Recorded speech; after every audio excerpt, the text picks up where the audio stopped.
Okay, so I have a question for you. So we deal with a lot of ethical issues in healthcare.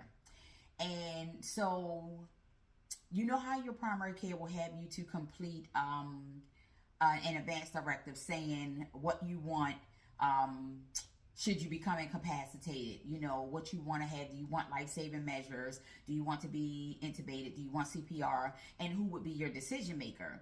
So you complete those advance directives. Your primary care signs off. It's a legal document.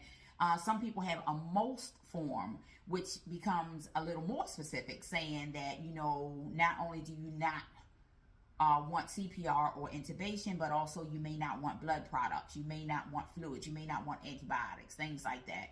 So anyway, we put these things in place when we're in our sound minds, saying what we want, which is our absolute right to make these decisions for our life.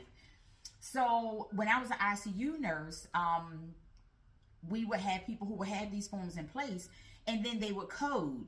And then at the 11th hour, the family would come in and say, no, do CPR. And they would do it. And it always bothered me because this person clearly made their wishes known, and we're doing the opposite of what they wanted done. And I remember asking one of the ICU doctors, why do we do this?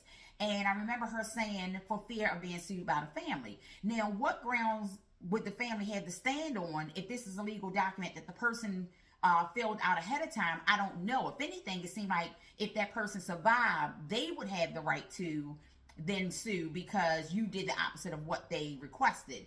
But I just don't know what grounds the family would have to stand on.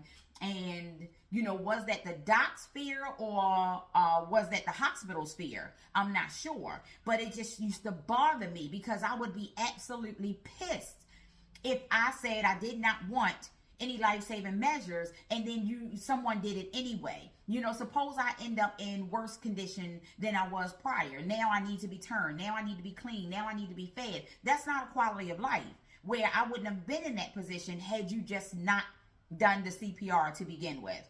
So I'm just very curious to know what your thoughts are on that. And should the family have a right to come in and override what the person decided that they wanted?